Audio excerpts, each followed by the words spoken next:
Yo, what's going on, people? Welcome back to the channel.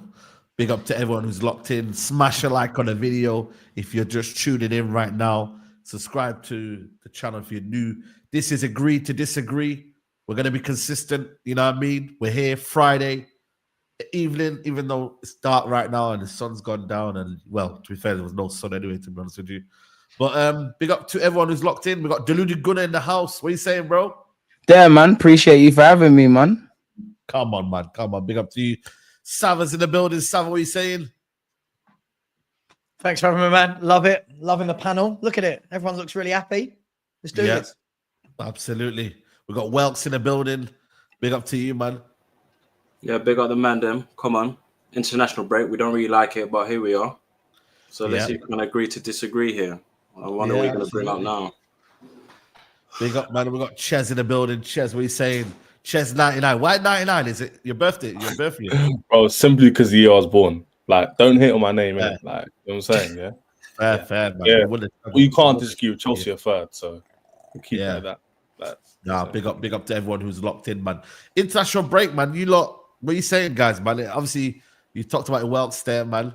You talked about a number of games he's not playing, man. Like, bro, like, it's actually not even enjoyable. Like, I had England on the background yesterday. Like, you know when you have background TV? Like, bro, I never thought the day I would put England. I'm surprised you even put it on, Saeed. Bro, it was because I was in the family England house. was playing. I said, oh, snap, England's playing. Yeah, England was playing, man. They played against Greece. They did their thing. But, bro, like, international football, man. The amount of games, that's going on right now is actually making football, like, not enjoyable to watch. Like, I just feel like for me, it's like, yo, like, it's and then you got the club, is it the World Cup club or something like that in the summer?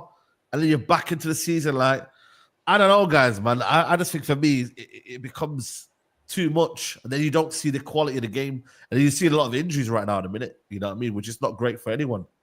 But yeah, I don't know. Sam, what do you think to that in terms of just the football, the amount of football that's on now? Yeah, listen, I'm not a massive fan of international football. It always feels like they're just going through the motions, doesn't it? Like, yeah, I'll be honest, I don't really care whether England do well in a Nations League. I mean, what is it? I don't really know what it is, you know? So, yeah. Listen, I just want to get back to Premier League and the best club competition on earth, which is the Europa League. So I'm just looking forward to getting back to those ones, man. That's me. Absolutely, man. But let's get into the nitty gritty. We've got Trent to talk about as usual. Kudus to Arsenal, Amorim expectations, and just a bit about everything really. But I'm going to start with the Trent situation because people, I mean, listen, there's no smoke without fire in it. Like, there is that contract still not being given, I believe. Real Madrid are lurking around the corner. It is that time of the year where he can maybe talk to, I think it's in January where Real Madrid can officially talk to Trent in the January. You know what I mean? Like, when do Liverpool fans start to get worried, Welks, like, in terms of like Trent not feeling like he's gonna sign it? When do you get worried, like, or do you feel like, you know what, it's calm, like, we're good? I don't know if worried is the word, because at the end of the day, he's on to his own sort of devices. Listen, it is what it is, kind of thing. Like, I'm not going to be so hell bent that a player has to stay at our club, kind of thing. So, you know, if Trent wants to go, like, I fully understand it. Like, of course you would go. Like, especially if let's say people might say, oh, if you win a trophy, let's say he wins a Premier League or the Champions League, that means you should stay. You know, it's like, oh, I've done you man a favor, man's dipping. Do you get what I'm saying? So.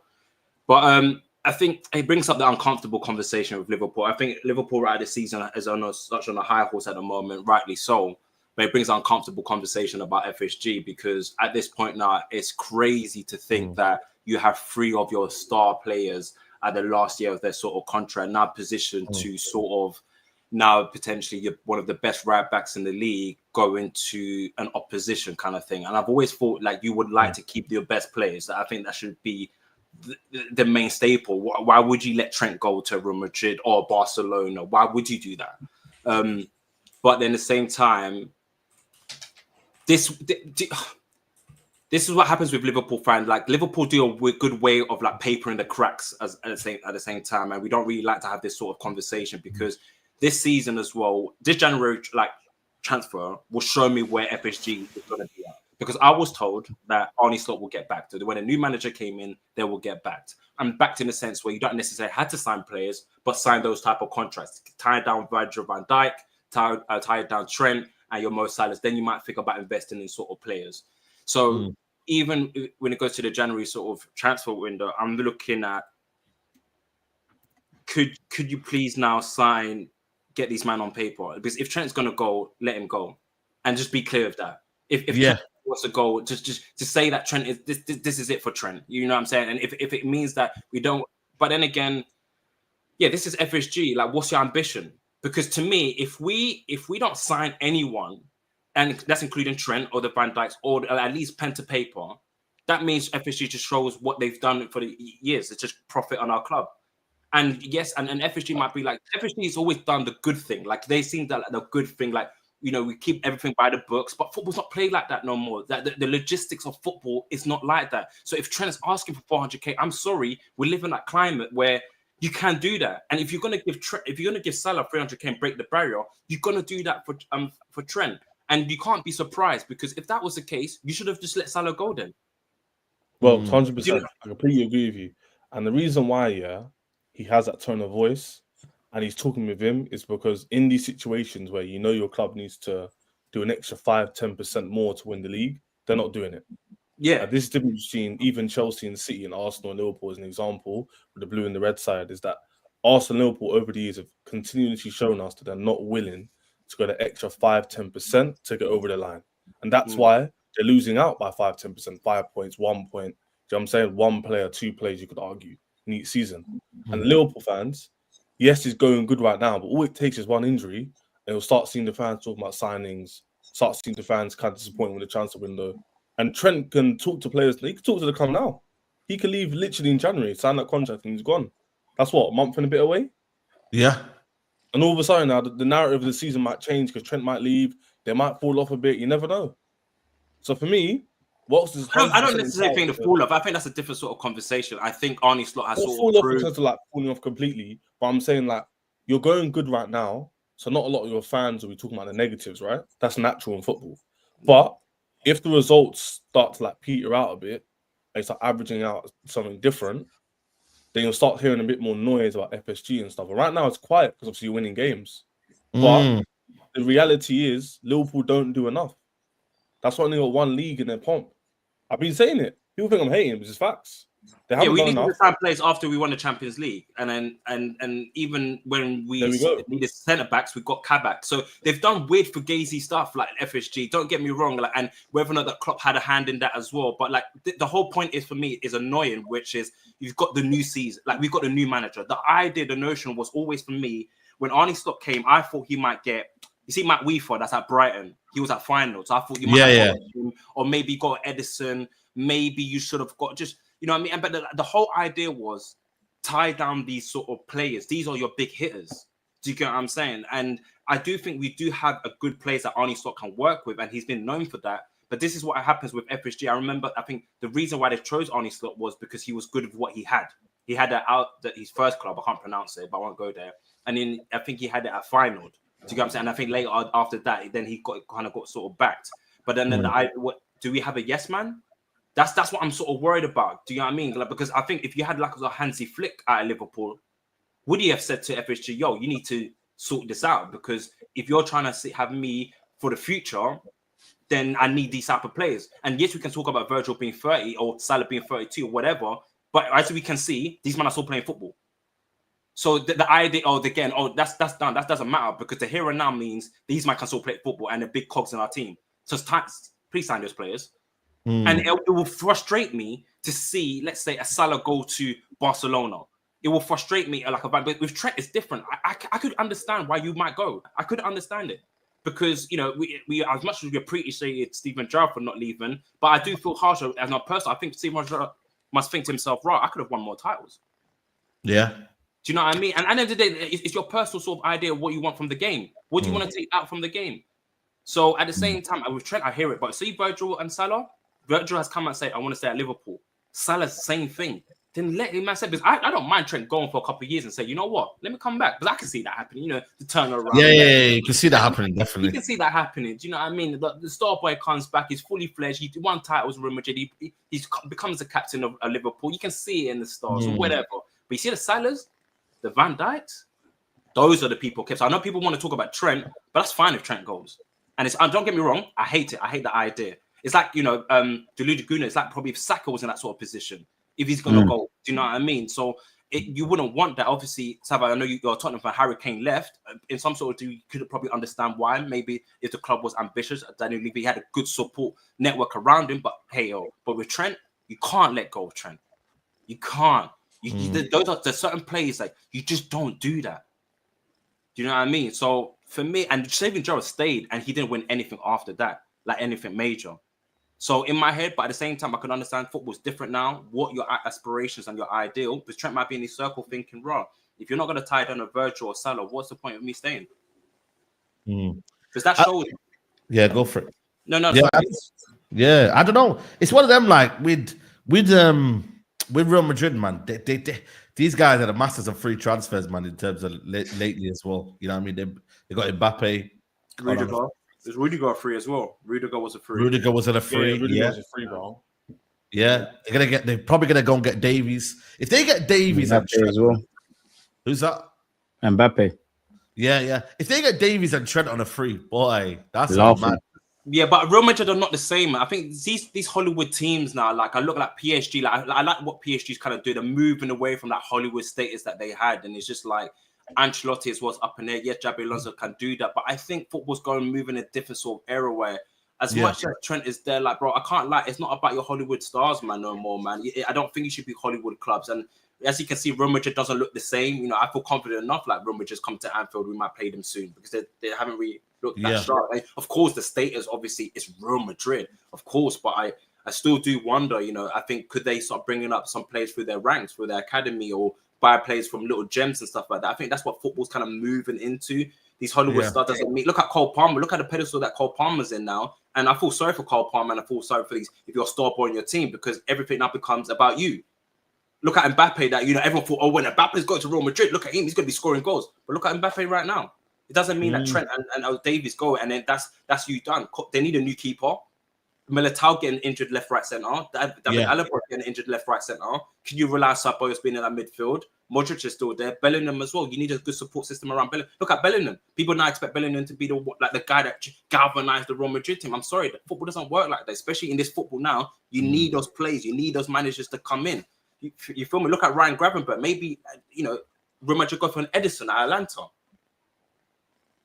Yeah. Who knows? Do you get what I'm saying? So I don't think it doesn't mean that you get these Hollywood stars that means they're coming to your team now. Oh my gosh, wow. Because Mbappe was that, and Mbappe debunked that. Not even Mbappe. I would say PSG, Sergio Ramos, Gini Wijnaldum, Donnarumma, even though he's done really good. But remember when they signed all those players and everyone thought, oh, they're going to win the Champions League. They're in for the Champions League. They do nothing. So to me, doesn't mean that type of stuff for me. Yeah, listen, especially when Bellingham's there as well. Bellingham's want to get his mate over and that, so you're gonna have to watch out for that one. But I don't know. Bro, if you telling me if I'm winning titles, bro, you telling me I'm not bringing Amanda along? Bro, I'm telling them, bro, I'm living in Spain, bro. What are you telling me? I'm playing nice football under John Carlo. Despite whatever, Real Madrid still won the Champions League. Like his first season at Real Madrid, Bellingham done crazy things. And what, you're not going to tell your brethren to come over? Come on, man.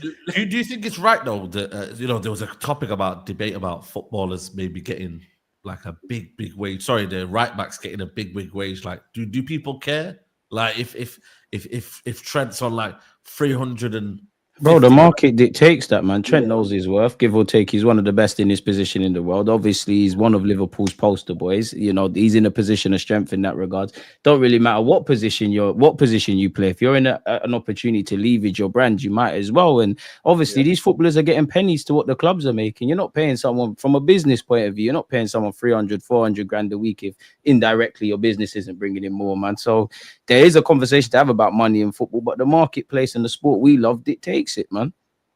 Yeah, facts. He's not worth 400k. He's not. But like, I wouldn't give him that. But if he's asking for that, like the longer it takes to not sign that deal, the better position. And it's a weird one. He has control in it. In that situation, he's got all the control, man. He's the asset. So it's a weird one. It's not too. The longer it takes on, obviously, the more him to be scared. in that position. I think. Where's your cojones, please? Let's keep it straight to business. Okay, you don't want to have a position where players bargain you. You know, no player's bigger than the club. So you should have signed him long time ago. You should have put pen to paper. We'll give you an advance on your contract, boom, boom, and you don't get yourself in these type of situations. Because I don't like, as much as it's a situation, I don't like these players bargaining what they want. I like Kevin De Bruyne's approach. He had his own sort of people around, negotiated with. I think he got some sort of finance guy around him to negotiate a decent sort of thing, but it's a contract. But at the same time, these players are asking for this ridiculous amount of money, which I get. At the same time, of course you would, but from a business standpoint, I think that's poor business, man. Poor business. Doesn't it come down to a number of factors? I mean, first of all, if I can take this back to when we're talking about, does Trent Alexander-Arnold go? Does he not? Van Dijk and Salah. And I think it all goes down to, first and foremost, it's not really what the fans want, is it? It's what is Arne Slot's vision for Liverpool for the next 5. I mean, if let's just, I'm just going to say 5 years, otherwise we can put any number on it. If he's going to be here for 5 years, what's his vision for the club? Is his vision that he wants? It needs to be a part of a rebuild, really, because Salah and them man are not going to be there forever. Like they're on the wrong side of 30. So it depends what FFG's plans are, really. This season is great. Obviously, if they win a Prem and Trent leaves kind of as a champion, it's amazing. But and that's where it goes back to the transfer market. And I think you have to praise Arne Slot, because who did they get? They got Chiesa, not really seen much of him. So it goes back to what you lot are saying about the overall project. And at the moment, it seems like Arne Slot's performing a miracle. But yeah, man, they've shot him in the foot, really. And it depends what they're on. Oh, you guys calling it miracles now? Oh, okay. It's a miracle at this moment in time, 11 games in. I wouldn't draw any conclusions, but he's doing a great job. He's over-exceeding based on 11 games. Now, the next 11 games could provide something different. It's a miracle, bro. It's a miracle what he's doing in these 11 games. There's no Liverpool fan that genuinely thought they'd be in that position, man. Give or take, let's not get hung up on peculiars, but he's doing quite well. He's exceeding expectations, if you want to call it that. Well, how many points did you finish behind Arsenal last season, by the way? 'Cause I swear it was only like 8. Yeah, I thought 8. Was it 8 points? Yeah, I don't think it was Yeah, like look. that deep. Like, bro. I just think, look, it's all down to what a manager wants, right? So fans can sit here and say, yeah, we want to keep. Look, I think Van Dijk's still got many years left in him because he's a Rolls Royce of a defender. When you're looking at someone like Salah, I guess the club have got to ask the question, haven't they, of how many, listen, he's performing really well. How many more years does that go on for? So I guess How do you replace him? But this is where the strategic people are going to look and go, do we look at what's happening now, or do we give this guy a 3-4 year contract and in a year's time, the legs start to go, he's not performing as well? He ain't getting 3-4 years as good as he is. But this is my point. Like, what does Salah want versus what do the club want? And I know as fans, we're all very emotional about yada, yada, yada. But at the same time, for me, this is what I said when Arne Slot came in. I think Arne Slot's a fantastic football manager. I wanted him at Spurs last year. He turned us down. I think he's a fantastic coach. Let's see. I said this last week, Saeed, didn't I? I said, look, let's see when we get to this summer and things have to be done. This summer that's just gone, it's all right. Liverpool have got a very good squad. They tailed off towards the end of last season with some injuries and whatever, but it's a good squad. It's not like any manager was going to come in here and I saw people saying, oh, they're going to drop out to 10th and 9th. And I'm like, why? They've got a really good squad. So let's see what the manager does in the window. What I do know is there can't be a halfway house. You need to go all in or not, right? Like if you get rid of Trent, if Trent goes, for example, they need to have a plan. Who is that right back that's coming in? Because he's the one I think you can lose. I'm not knocking him as a footballer. He's a very, very good footballer, but you're not going to win or lose a league based on a right back. Yeah. Van Dijk and Salah, they're game changers, absolute game changers. To be fair, Trent's a bit of a game changer as well. To be fair, Trent, he's a bit of a game changer. If you're going to say Van Dijk as well, to be fair, how much games has he turned on his head? To be fair to him, I don't think a team. He's got years in the legs as well, man. I was against Fulham. Yeah, he scored the winner. Against Arsenal, 2-2 when we drew. He picked out that pass, He picked out the pass for Bobby Firmino. Do you get what I'm saying? I think that's and the other day for Nunes when has a right back been the difference between winning a league or not? Right? Unfortunately, Trent is probably proven that. Like, obviously, not to the.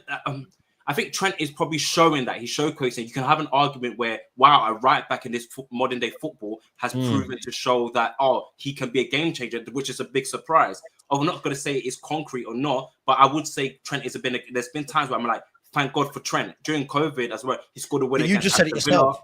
You just said it yourself. What? You said it, not before I did. Salah and Van Dijk is different.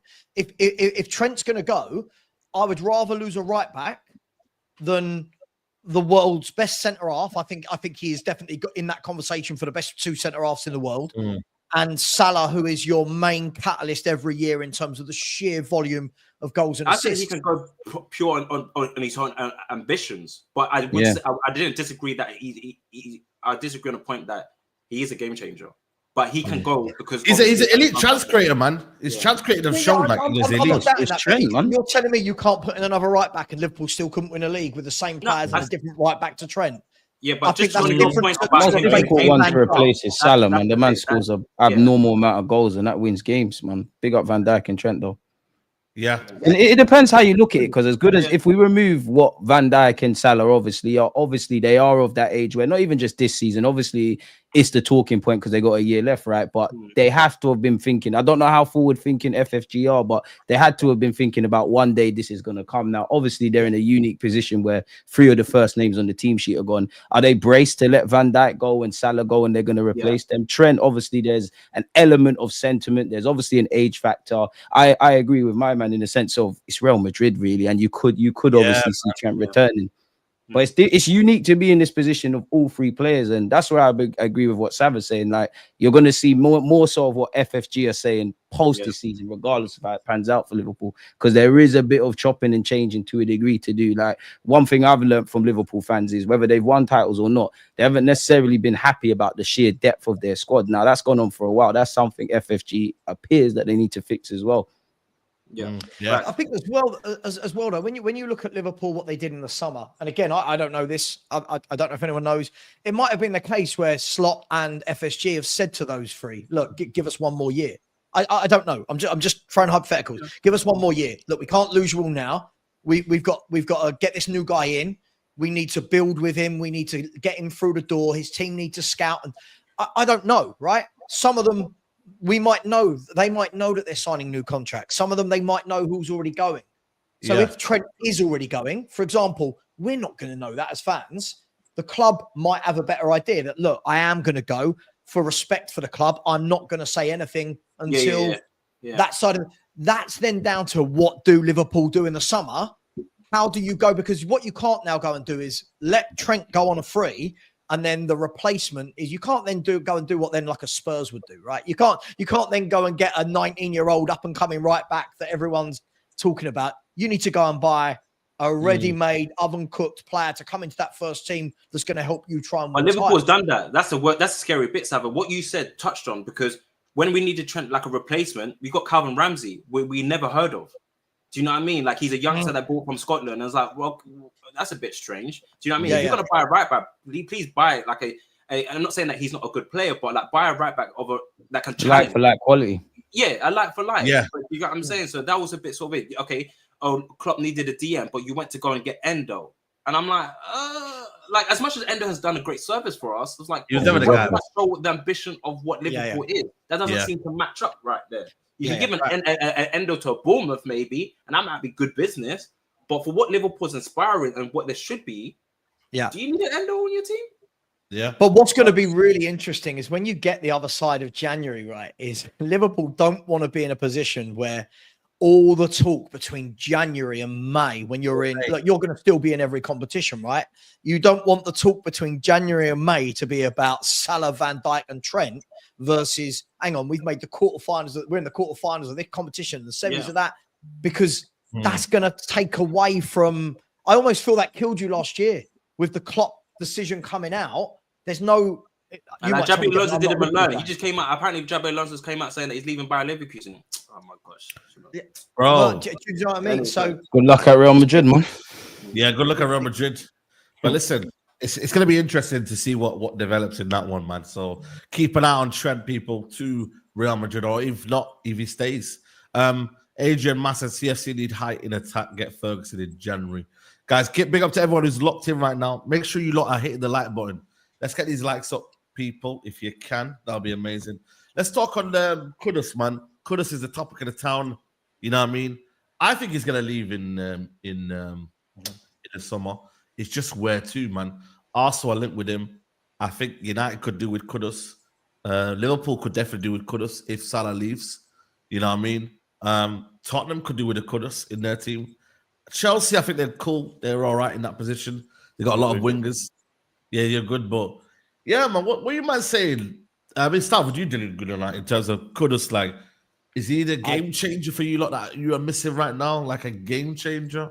I mean, we could take as many difference makers and game changers as we can, man. There's not too many in my squad right now. Obviously, I'd love to know what Kudus' favorite position is. If it is off the right, that's obviously Saka, but he could fight for Saka with that spot. Obviously, he can play in a number of roles. He does have that stardust. He is Premier League proven. He's a man we really and truly should have bought at Ajax. Now, can I see us activating his 85 million release clause before we even talk about a striker and maybe a centre midfielder and anything else if Arteta's here he wants to improve upon? Probably not, man. It just seems like tabloid talks. Maybe he's angling for a move. Obviously, we're probably going to get Champions League football. Could offer him that, and we're in London, so if we can get it done, but comes down to finding an agreement with West Ham where you get into this Kudus and Isaac and half of the names that you see linked with us currently. Yeah. I mean, who do you think, in terms of Kudus, like, big game, like, I think the thing is with me, with Kudus, like, on that left-hand side, is such a banker for Arsenal, man. Like, yeah, he's going to play off the left. Seen him do that for Ghana. Yeah, left, on Nelly. Yeah. He can play in the 10 role as well if he needs to as well. Can play Such in the a player, 9. False 9. He's a good player, man. I like him, man. He's a good player. Just whether people have got the amount of money that it's going to cost, like, 80 million, is it going to be 70 million? We don't know really, do we? In To be honest, It depends on if West Ham want to negotiate. But if you've got someone like Kudus that really and truly you don't want to let leave, you're not going to make it easy for Arsenal or anyone else, unless Kudus kind of burns bridges, makes it abundantly clear I want to leave, as we've all seen with certain players. Other than that, it comes down to the price tag, man. As we know, it's kind of leveled out in the Premier League. If you want to buy Premier League proven players from other clubs, you can't bully the smaller clubs no more. You kind of have to pay top dollar. Yeah. Several examples of such. I think Kudus would be great for Arsenal. I think he could add more goals into your sort of team, because that's one thing I asked Arsenal fans: where does your goals really come? If Saka's not bagging, we're in trouble, man. Yeah, and do you know what I mean? And I thought Jesus was going to be that. I thought, like, let's say Kai Havertz, I feel like with Arteta sort of imagining that, I think he's trying to shoehorn the Havertz thing. I'm not saying that it doesn't work, but in certain games where you think like Havertz is not the guy that you need. And Jesus, difference makers, right now, he's low on confidence. I'm wondering, Arteta, could you put your arm around him? You got a Sterling. I'm not saying that these men are great players, but I'm looking at Arteta's sort of managing style by like saying, yo, I need you for this couple games. Could you try, and then let me see how I can deploy you to make sure you get the best out of you. Coach, please. Do you get what I'm saying? So, and I think he's done well with his defensive. I think he's done okay with his midfield, even though I'm a big question about Rice this season and probably the signings. But you got, the players that you got. Could you now obviously accelerate, these type of players? So if you get complacency at the club, bro. You know what I mean? Does Kudus not bank certain goals now? Because he makes a difference, man. And again, attacking football at Arsenal's been non-existent this season. But if we get back to how he was at points last season, or the first year we fought in the league, Kudus will, ballers can play with ballers. More creative players could always relish playing with creative players. So I hear you on that. I just feel we're a bit too complacent. I can't see us spending the money on Kudus and a striker. Now, I want a winger and a striker. That's the ideal situation. Or you want a forward that's an upgrade on Havertz. Or you want to kind of replicate what Liverpool had in that. Saka would be our Salah. You'd have, I assume Kudus would be our Mane. They're your bagsman. Kai remains as a facilitator. So, I'm on that, man. But Arteta's got to do a lot in the attacking third, man. Like, we're not creating enough. We're living and dying by crosses and set pieces. It's dead.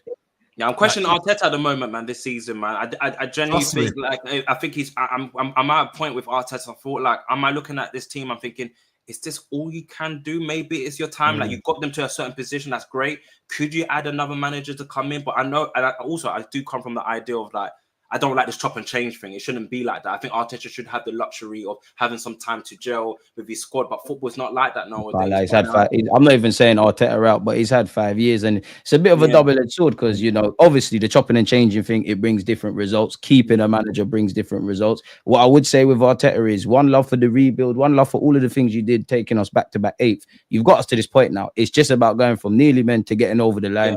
So far, you haven't done that, and I think a lot of it, honestly, with Arteta and the club has been self-inflicted. I'm not being disingenuous to Kai Havertz because I think he's exceeded in my expectations. I don't really get at him. I think we've drawn enough blood from that stone, right? But I look at last season. I want to pick my words carefully. The second half of last season, obviously, was in a rich run of form.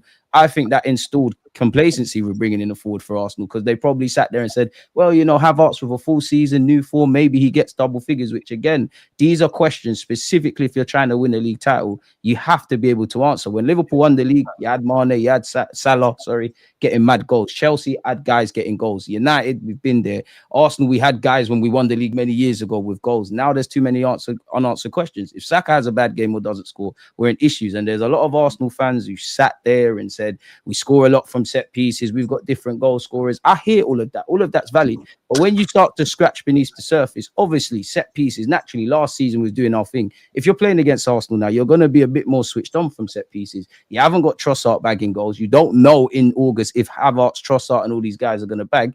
You can't go into that. You can't live or die by Saka. And he's done all he can, man. Like, it's self-inflicted where we find ourselves. Do you know, can I just, before I go back to Kudus, can I just say that's a really good point you made there, man, about nearly men versus the ones that get it over the line. And I think that's a real powerful lesson to all the football fans that just say silly things like, Pep's a checkbook manager. Jose did it with money. These people get it over the line because they are winners. These people have that mentality. These people are respected. There's a huge difference. So when people say, Pep needs a checkbook. Well, look, every manager needs a checkbook. He's earned the right to have a checkbook.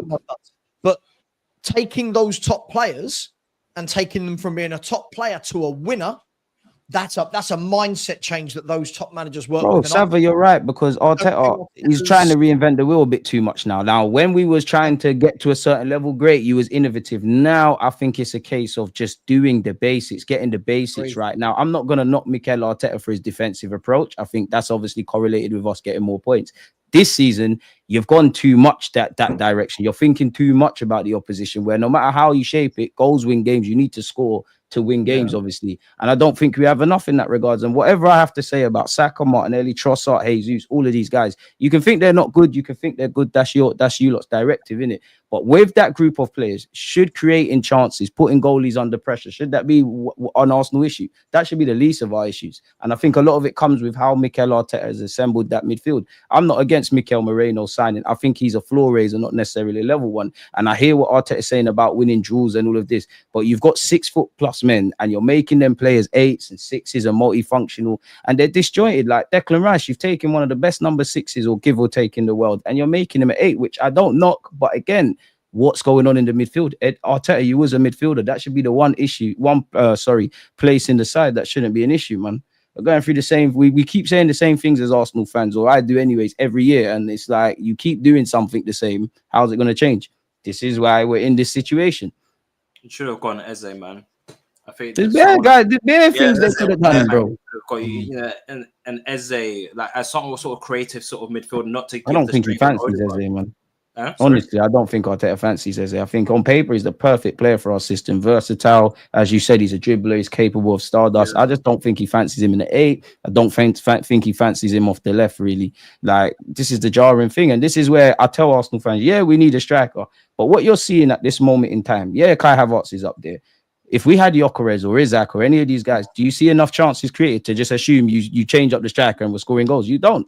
If you go back towards the end of last year, where we also at this time had creativity issues, then we kind of fixed it. We was creating a bag of issues. Bag of chances. Sorry, no one could put the ball in the back of the net. Then I would hear it. Or when we go back to the Giroud days where we'd miss a bunch of chances. Now we're not creating. Havertz ain't in the box because he's not being asked to be in the box. We all know Mikel Arteta being a striker, it's almost goals. I don't want to be disingenuous to Arteta, but it feels like scoring is the least important because you wouldn't have got Jesus, you wouldn't have had Eddie up there, you wouldn't have had Havertz. And I'm not knocking it. I know in the modern day you got to drop deep and things, but again, you need to win games. So as much as you think about the opposition and stuff, where is our DNA? And as a 29-year-old Arsenal fan, it's a bit of a humbling experience not seeing us create chances, I must admit. Yeah, it's true, man. It's true.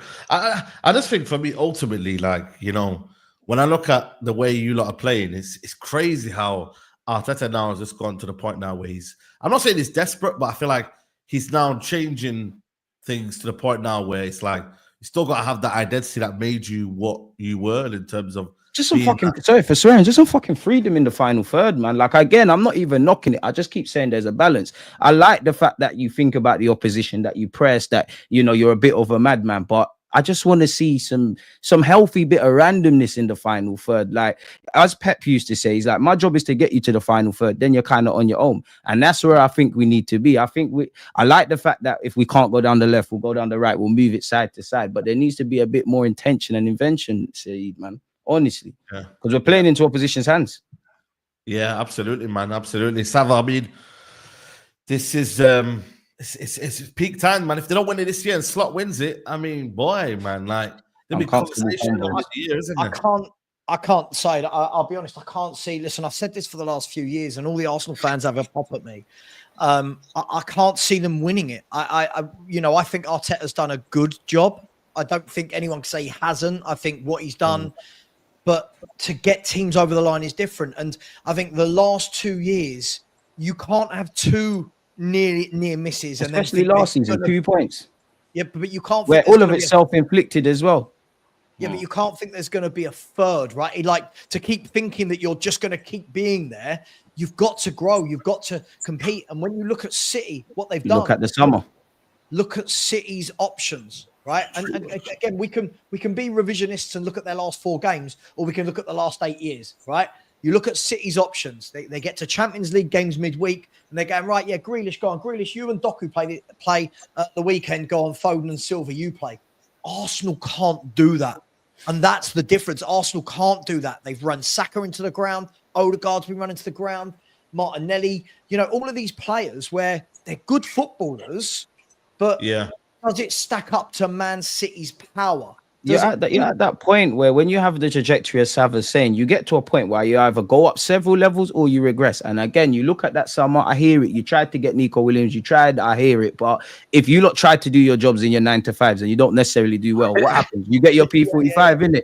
No Arsenal fan could sit there. Even the most balanced ones that can say, cool, you tried. We know we're not going to sign Mbappe and Trent and Bellingham and all of these guys. But you can't look in that summer and say, yeah, there's been difference makers. And I'm not knocking Moreno as a squad player. Calafiori actually, like, you get in Raheem Sterling, and some Arsenal fans do this weird thing. Obviously, Raheem Sterling's a yard man. I was pushing that agenda, but where you look at Raheem Sterling, Arsenal fans do this weird thing, whether it was when we was linked with Rashford, whether it's Sterling, kind of with Havertz, any player that's down on their luck or had potential, not quite reached it. People think, Arteta waves a magic wand, they're back, which he's shown he can do that, but he's not a miracle worker. He hasn't done that for certain players. You don't try and fight City with signing Raheem Sterling. You can lie to yourself about, Arteta used to work with him, he improved him, he did this, that, the other. Arteta's not trusting him. And I'm not saying he's not wrong for even bringing him on, but at this moment in time, you've got players that can't make the difference off the bench. As you said, you're running the Sakas and all these guys into the ground. We got very lucky with injuries last season, which is coming to heat now. And the injury thing annoys me because everybody gets injured. We've shot ourselves in the foot several times on and off the field. Look at your front six. Look at your forward 6 players, whoever you want that to be. Now look at Liverpool's front 6. Yeah, right? Liverpool are in a position where they can go right. Salah and Salah and Diaz come off at half time. All right, Gakpo and Nunes go on, and Liverpool's forward power. Listen, I'm not saying they're all the same, but do you not remember what Arteta said in February? They've got one of the smallest squads. They got skill, they got flair, they got passing ability. When I look at Arsenal, it's very much if your front 3 is on form, you look good. If it's not, there's no change in it, and that's what Arsenal for me didn't do. I'm happy with that as a Spurs fan, but some people think I'm an Arsenal fan, but I genuinely think that Arsenal have missed that last 2 years was you had to pounce in one of those 4 windows. Yeah. So it's complacency as a club, man. Here's Eze, here's Elisa. Do you know what I mean?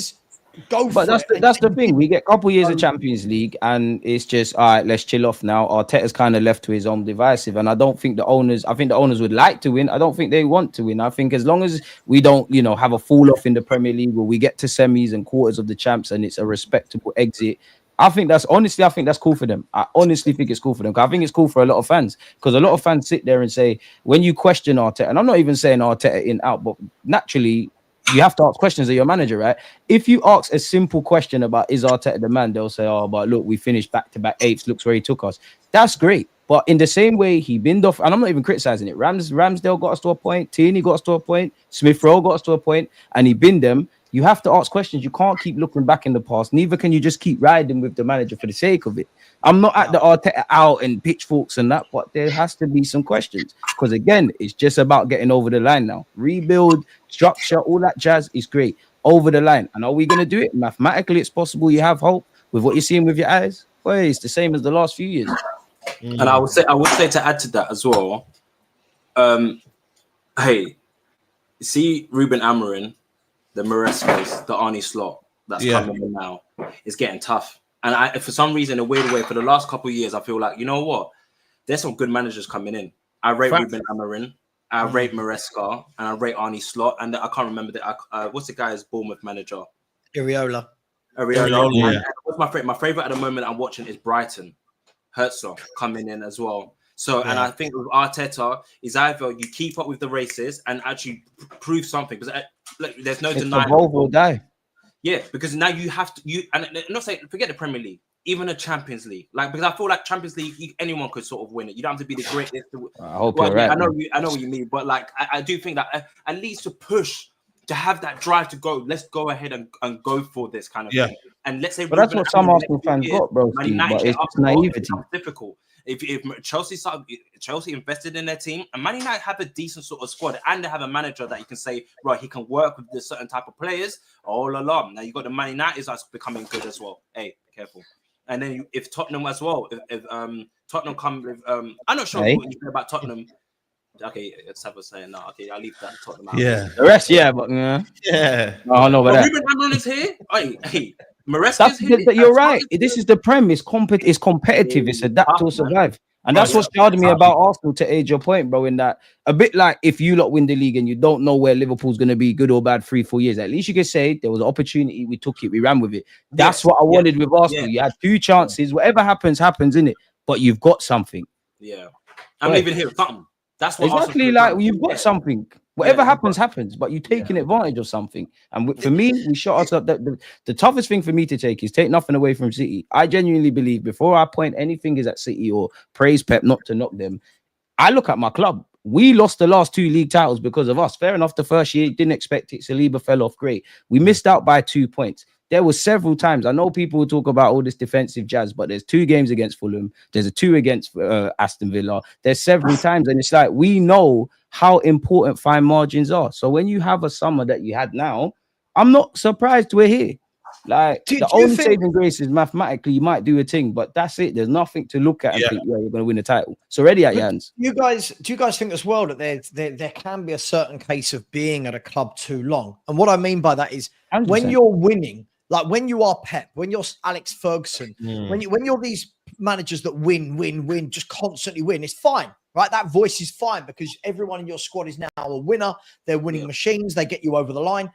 Is there a case, and I liken, not exactly, but like when we had Pochettino, after the 5.5, 6 years, it gets to the point where we didn't get over the line. Is the message getting a little bit muddled now? But that's why them men are great because they keep evolving. Well, we're listening to your message, but we're not seeing the fruit from it. And sometimes, listen, you guys could go out and get. I'm just going to chuck names. If you had gone and got Ruben Amorim, if you had gone and got an Arnie Slot, for example, you don't know. These managers might have gone, right, Arteta's done a great job. He's got us right there ready to challenge. Arteta needs a David Dean if he's going to be here on a permanent basis, bro. I'll be real. He needs a David Dean because what it looks like to me is, if you look at Arsenal structure on paper, a sporting director should be above a manager, right? We all know Arteta's voice is louder than Eddie's. You see it in all the athletic stuff. When we go for a player that's not popular like Kai Havertz, it says there was concerns. Arteta pushed for it. So it's like you've got a spoiled child who's learning on his job, who is great in certain aspects. He's just being facilitated more and more and more. Where if he had a David Dean like Arsene Wenger used to have, where you kind of stop him from moving a bit too crazy and he's got that clout, you don't have situations like this because we all know what the Cronkies are like. Give or take, they run their football clubs or better yet their sport clubs. They put people in position, then they take a back seat. They're not proactive owners like you see with what you see with Chelsea at the moment, with what you see with, I don't know, Real Madrid, etc. So it's like, it's not that you would have to fluke a Premier League, but it's like the people that are in control and in charge of the footballing, they have to really get it right. And you've got a manager who's learning. And as much as I like Arteta, I like my club more. I don't want you to learn in vain. You're not going to be Sir Alex Ferguson or Wenger or Pep, where you're here for X amount of years. So I don't want you to learn what you need to learn here, good or bad. Go somewhere. Like, let's just assume he went to Liverpool, for example, just because Liverpool's on my mind. And he's in the exact same situation fighting for a title. And he thinks, oh, bro, I did that. Arsenal, it didn't work. Let me do the opposite. And then naturally, typically, when you do opposites, different things happen. This is why I think there needs to be a bit more balance internally with Arsenal fans about talking to Mikel Arteta, because you've got fans that are very negative, fans that are toxic to the point of positive, to the point of being negative. Like you, and for me, you can't have it both ways. You can't say Mikel Arteta is this, he's that, and then when things go rightly so, give him his flowers, and then when we lose, it's everybody's fault but Mikel's. To the point where even just saying that, it's you hate Mikel. No, I love my football club more. Like if Saka plays shit on a Sunday, you're gonna ask questions. It don't make sense to me. It's 9 points. It's 9. Like I'm looking at the league table now, and for you guys to have a 9 point, that's a 4-game swing. We can say it's a 3-game swing with goal difference, but realistically, you need them to drop points as well. That means whatever you do between now and the end of 27 games of the season to go. It's a long time, but what you're saying is if you win 15 of the last 27 games, Liverpool need to win 11, for example. Do you know what I mean? Or if you win 20, they need to win 16. And statistically, no one's done that at this point. No one's come back from that statistically. So you have to do the impossible. It's a huge gap. It's a huge gap. And shot ourselves in the foot. Stranger things have happened, but I just don't see, you know, now the fact that there's two teams you're trying to fight against, and you know City will come good. Will Liverpool ask the test? I think they've got a good squad. No, I think they will. The minimum Arsenal can do is just win games, isn't it? Like that's all you can do. Like there's no saving grace for me, but the only saving grace is it's 11 games in, win your games and hope for the best. Yeah, but that's you know what you can do. Notice winning games. See, so obviously with I don't know what's that. With winning games, you have an aura about it. There's times where you win a game and it's just a win. But you know when you win a game, it's like I think was at this current time I look at Liverpool. I'm thinking if I was an opposition, I'm looking at Liverpool like. How do you win against a Liverpool now? Is when we remember when Sir Alex Ferguson was running like the Prem. There was times where they're winning. You're like, how? And you question like, how do you beat this team? City had it as well under Pep as well. As a Liverpool fan, it was so jarring. It's like, how do you beat a City if they become so good? You know, there's a difference between winning the game, but there's winning the game with chest, and you go right, you set in nerves against the other team. Do you get what I mean? Because now. You know that conversation. You don't want to buck a Liverpool right now. It's the same when City was flying. You do not want to see a Liverpool. There was times where I always felt confident against City, but there's times where if you're another team, it's like you don't want to play City now. No, of course. Because when they win, it's a different aura because you know what it feeds back to them. Oh, we're on a roll here. Let's carry this winning momentum going. We lost against Nottingham Forest. Fair enough, that shouldn't have happened and whatever. But then we've bounced back, and then now you're like, what?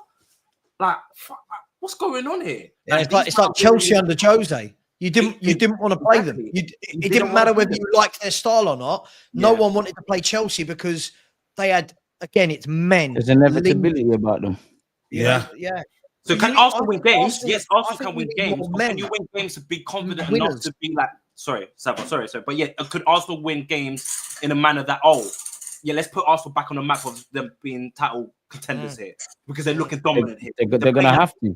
They've got no choice. You're going to have to. Like, results dictate the narrative. As I said earlier, I take nothing away from Liverpool because I've done nothing but praise them. I don't know if Arne Slot and Liverpool were sat there talking about winning leagues, but facts is they've had a great start. They're now in that conversation. In the same way Arsenal have been in it, you've been out it now, which you are currently.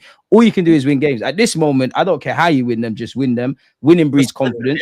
Yeah, winning breeds confidence because there was a bit like what you're saying. Like last season, there were times where we're not Real Madrid or the Jose sides and all that jazz, but there were times we was winning games, and I thought, even me, I'm like, how did we do that? So in the same way, losing can be infectious, winning can be. But as much as I think the players need to back up their ideas, again, I think it's a lot of it is self-inflicted with Mikel Arteta. I'll be real. He is standing in the rain and complaining why he's wet. You can't do that. Yeah. Big up to AMD with a super chat. He says, honestly, Arteta should forget winning the Premier League this year. Go for top 4 and win the Champions League. It is what will redeem him. If not, if you win the champs, cool, all's forgiven. But going for top 4, bro, I said you got what Wenger got hounded out for. But can I just, when fans say that, I really don't know what that means. I don't know if this is just me being old fuddy-duddy, but what does that mean? Sav, you're right, bro. Just go for the Champions League as though it's suddenly you go thing in the late 2000s, man. Top 4, obviously we know it brings you money, and that's dead. That's dead. Top 4, you should be getting that. You should be getting that. If Arsenal are not one of the 4th best teams in this league, there's issues. But what I'm talking about is when people say things like I hear it in our fan base when they go, "Oh, don't worry about the league. Just win the FA Cup this year," as though like, "Oh, all right, yeah, we're not gonna, don't worry, we'll forget the league. We're just gonna win a cup." Like it's a God-given right. Like there's no one better than Arsenal in the Champions League competition, right? So I hear what people are saying, but you've got to remember, right? It sounds good on paper. But it sounds good on paper, but you've got to remember as well, these chairmen, when fans turn around and say things like, "Yeah, don't worry about the league. I'll finish 6th, but we'll win a cup." It's like, yeah, but the chairman don't want that. The chairman wants the money from, finishing. So I just find it a bit funny when people say things like that, like it's a really easy thing to switch on when you win a trophy or not. This is what I'm saying. It's not. And if there's one place where Arsenal look even more naive than in the league, it's been in Europe. Like last season, that was Saliba had a great season, but I remember the game against Porto. That was the one time you looked like a young player, better yet, young French. You can't do that because, if you do that, you better damn well make sure. We tried that with Emery. Emery got us to the final. I think Emery failed us in the league. He did his thing in the Europa and the players failed showed him. We done that. Fair enough. If you're United, was it United? I think it was United, where you had Jose. He said, I'm focusing on Europa. You get over the line. If you're going to do that, you have to get over the line. Has Arteta, there's a lot of questions about Arteta in the league. The cups, since he won that FA Cup, the cups, the last season champs, cool, you didn't get disrespected. You didn't win it either. The cups, has he shown he can navigate that? Have you got the squad? Because Ben White's out until 2025 now. Apparently, it goes from anything from 4 to 12 weeks. Yeah, what happened to Ben White? Yeah, what's going on? He's had minor surgery on his hip or hip joint or something like that. So that's him. First it said 3 to 4 weeks. Now they're saying 4 to 12. They keep saying this is knee and then a hip joint and then a knee joint, but yeah, he's had surgery, man. And then now, obviously, you're relying on Timber and Calafiori, which they've had injury issues of their own. And we all know we're about to get into that festive period now, where there's 3 games every 10 days. Again, sitting in August, I'm an armchair expert. Mikel Arteta, Edu, all of you lot involved, you know about football. How are you in this scenario again? Arteta in February said we've got one of the smallest squads once again. So, I know you speak well, but then how long would you give it now? Because you said 5 years, and you know how football kind of moves fast nowadays. And you say you're not Arteta in on out, and I'm not gonna try to pressure you. I'm not like for clicks and I'm not one of those type of guys. But I would ask you though, how long do you start thinking to yourself, maybe it just ain't cutting it? Them thoughts ain't happened already. In May, there needs to be uncomfortable conversations, but unfortunately, the reality is my man signed the deal before a ball was kicked this season. So that tells me, as long as you don't cool off too much, you're cooling. You're not. It's not now or never. It's not as make or break. And when you look at this club, when you look at when Arteta got the job, when you look at back-to-back 8th, when you look at the noise around the Cronkies, the club have shown, rightly or wrongly, they're not necessarily having the conversations that we're having or listening to the noise. They will just stick to what they're doing. And that's why I honestly believe, as long as Arteta don't get embarrassed in Europe, ideally win a cup. But as long as you don't get embarrassed in the cup competitions, as long as you finish in the top 4, you're calm. You're actually very calm. You're very calm. Because we don't have a summer like that if there is real pressure. I do think Arteta wants to win a league and that. And my question is for him is you're going about it the wrong way. Sorry. The club, they would like to win. They don't want to win. They don't really care about this 20-odd goal drought, Premier League drought. They don't, because you don't have that. You don't optimistic for any sort of new manager then. So if let's say they sack Arteta now, and let's say I don't like to throw the word in Ghazi, but let's say they get someone who will have a good manager. Let's say they get a Fabian Hurtzler, right? Yeah. What happens if they get him? So would you not trust them? What am I trying to say here? Because you're saying that the owners don't have that sort of ambition. They would like to win, but they're not really going to win. So if a new manager comes in, are you not trusted? Is it the same cycle again? You have to work within the context. I do think naturally things are going to be capped, right? But your owners haven't necessarily your fans, haven't necessarily believed in FSG. Klopp still managed to do 1-2 things. I don't want to draw conclusions from Arne Slot, but and I think even if you win the league, there'll still be questions on your owners. He's managed to do 1-2 things, and that's why I think you need to break it down. I have issues with the Cronkies.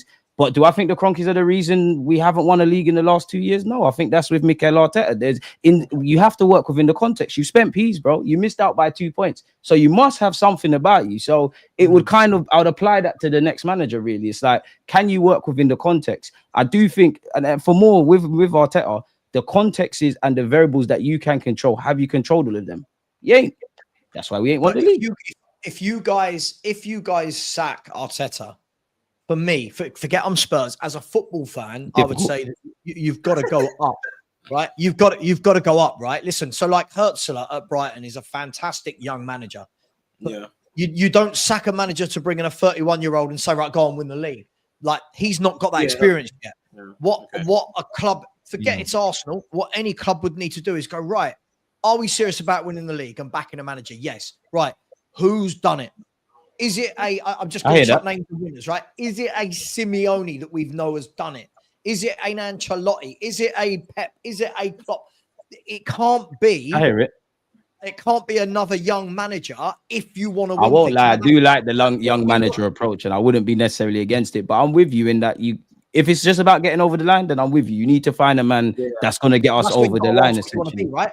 That's where the Arsenal fans and the board need to ask themselves, do we want to just be a nice team that develop over the next few years?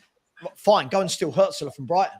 If you want to be a club that you finally go, right, we want to do the one thing that Arteta's not done, right? You've had the nice football under him. You've won the FA Cup under him. You know, now is the time where you have to go right by hook or crook. We want a manager over the line. He might piss off some players. Yeah, but with that comes pressure, and I don't think the club want a manager that's difficult. Genuinely, I don't. I'm not good. I don't. I just don't. I really don't. I think they've struck gold with Arteta. Right? That's the difference, right? Between if you want to win, Inzaghi, like someone said, would be amazing, but you take that baggage. Like, let's be fair. Do you think when anybody hires Pep Guardiola, you don't think that man probably runs the club? Yeah, he's probably a TE next Tuesday. Every decision is going to be. But the clubs he's been at, them man want to win.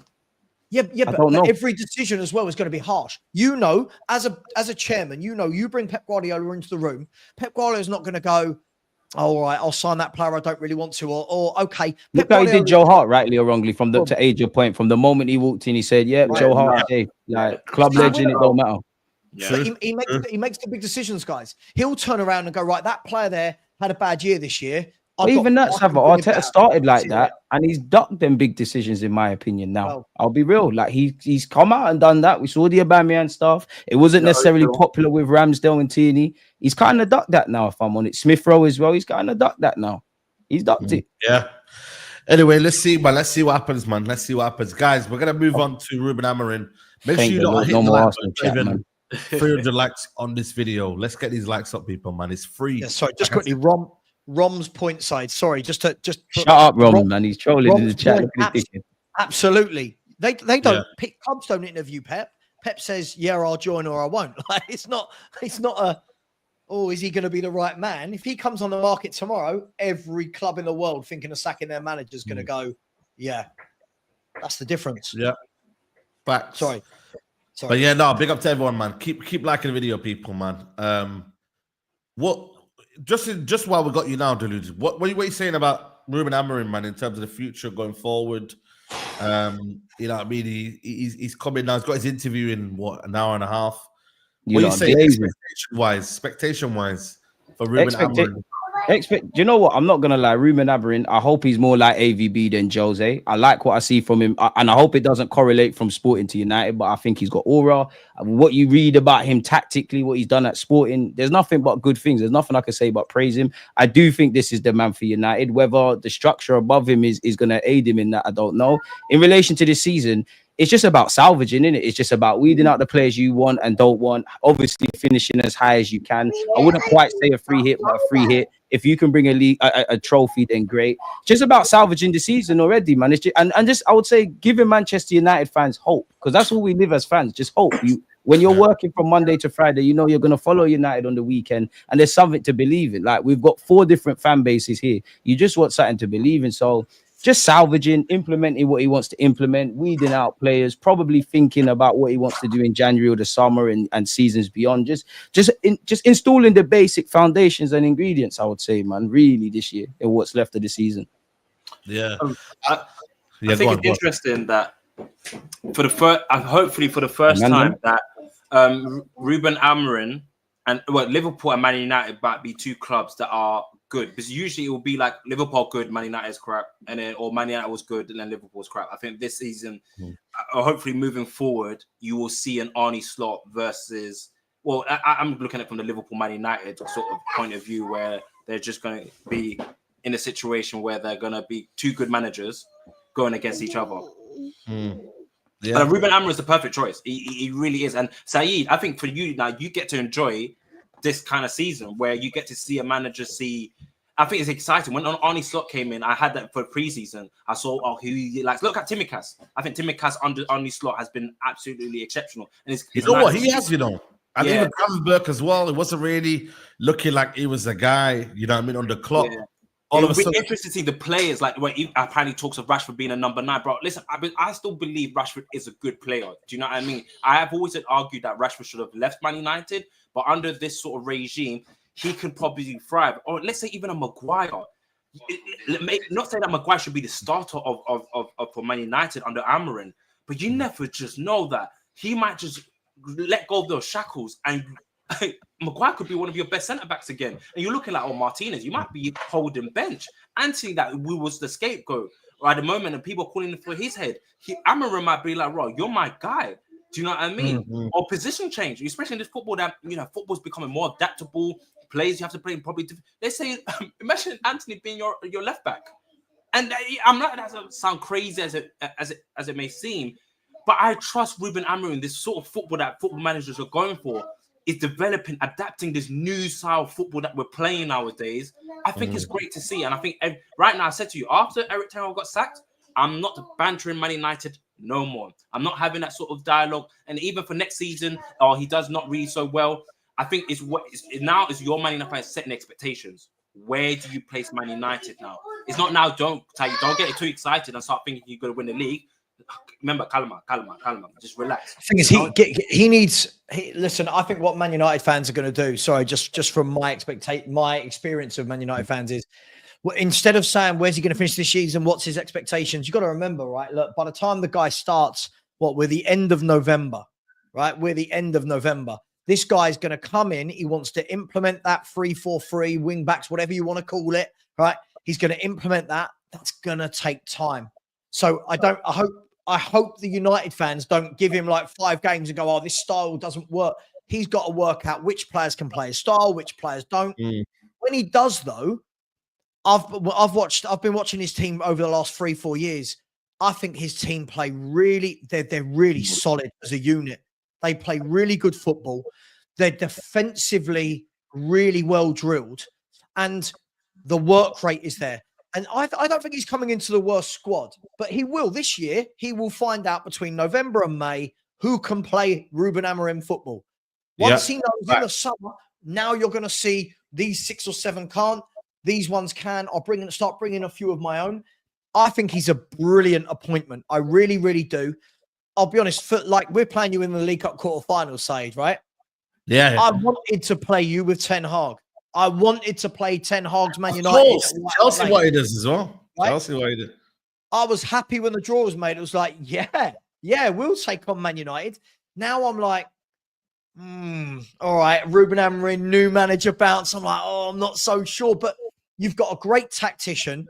From all the reports I've read about the guy, he's very good with the players. He's very much arm around the players, as Ten Hag seemed to be the complete opposite. So, yeah, watch this space with Man United. But I just think people shouldn't put any expectations on him this year. But I still think, having said all that, I predicted Man United at the beginning of the season for 4th.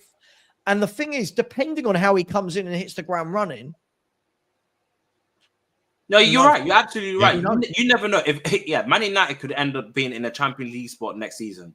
I genuinely believe, because I don't think they have a bad sort of squad, and I think a manager like Ruben Amorim can coach. So I think he can coach some of these players to play football to get at least top 4 or top 6. I think he can do that. He's more. I rate him that highly, because let's not be banterous about Liverpool fans. We was looking at Ruben Amorim, but I think we didn't want to kind of switch to a free. It's not like how we rejected us or we rejected him. I think we didn't want to go to a free at the back, innit? So we went for Arnie. So Arnie Slot was always going to be the preferred choice. But Ruben Amorim, that doesn't discredit his sort of football. Done. Yeah, so I do think to myself, bro, Man United right now, and that's why I say for Arteta, is looking very spooky. And Sancho, on loan at Chelsea, he's at loan. He didn't buy him, did they? Who? Sancho. They basically they bought him basically, because if the agreement is if they finish within the top 14 or something like that, they're gonna buy him, man. It's gonna be a miracle if they don't buy him, but they got him. The interesting one for me, Said. The interesting one for me is going to be if Ruben Amorim wants to go this summer and say, I'll have Gyökeres and maybe a couple of other of the Sporting lads. Because Sporting have got some players. Like the Monday kid. That's it. The Monday centre back. Oh, he's cold, man. Yeah, he's really. But even the player for me, and I've never understood why this guy has not moved anywhere, is Gonçalves. If you watch him, if you look at him over the last 5 years, his goals and assists every year is huge. But look, if Man United go and get a Gyökeres, and that's not beyond the realms of possibility because Ruben Amorim clearly loves him, that's a game changer side for me. That's a guy that comes straight into your team, scores 30 goals, 35 in all competitions in season 1. And when you've got a goal scorer like that, take it from me as a Spurs fan. How many teams we've had that weren't that great, but we had See you later. But sorry, say bye to the wife. We had Harry Kane, and you kind of knew, oh, we've been crap today, but Harry Kane, boom, boom, from nowhere, suddenly, and that's what I think Gyökeres is. So listen, Man United with Lenny Yoro coming in, I think you're really suited to the three at the back as well. You've got Mazraoui that could play that wide right position if needed. You've got Lenny Yoro, Martinez. Does he resurrect Maguire in the center of the three as the kind of back three? You never know. You never know what could happen in the back three. He might not. He might not. I think we should, not expect that he might play free at the back. He might just come and say, you know what, I'm gonna just switch things up. You know what I mean? Sure. Considering your Premier League and opposition that he might sort of play, because this is what I'm saying about these coaches nowadays. You've got to be adaptable, because there's certain games you can't play free at the back. Especially if you're a Liverpool side, I think right now, play free at the back. Oh, if you got Diaz and Salah running at you, playing free at the back, I don't think you would do. It's interesting to see how coaches can change within the game as well. And I think he does that. Absolutely. He gets Man City. First half, Man City was all over Sporting. Second half, he absolutely changed it. And this is what I love. I get geeked out when it comes to in-game management. Do you know what I mean? I love in-game, but that means you're aware, you're attentive, you're aware, the issues and stuff like that. That means you're concentrating. Like, do you know what I mean? And I think managers are the superstars of modern day football nowadays. So in this situation, I think I'm sort of perfect, bro. I think you get to enjoy this season. Listen, you saw them the other night against Man City, right? Whatever he did at half time, like City bossed that first half. Yeah, City should have been 4-5-1 in that first half.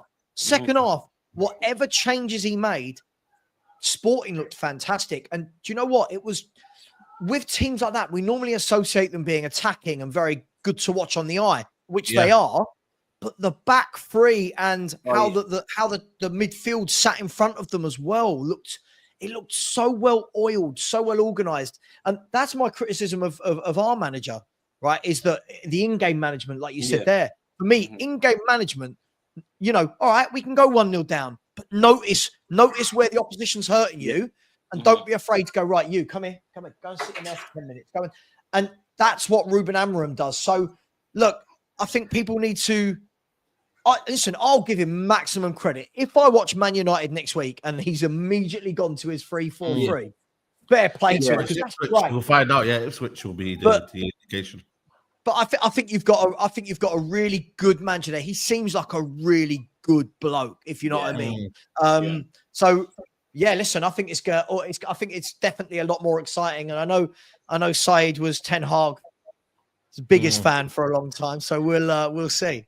Nah, we had to move on. If I ask you, if there's any sort of play that you want Ruben Amorim to sort of develop or change their game, who would it be, and who do you think will thrive? Because you remember, there's a Mason Mount lurking, and I don't think that was a bad move. I think the biggest one is Amad Diallo getting him like to be the center of your work. I think that would be the biggest one for me. Like Amad Diallo to get that shine and that kind of almost like, you're one of my main guys. Obviously, Xerxes got to find out what he's going to do with him. Well, Xerxes, we still have hope for this guy. I'm sorry, even under. I think for me, it's one of them where, bro, we signed him.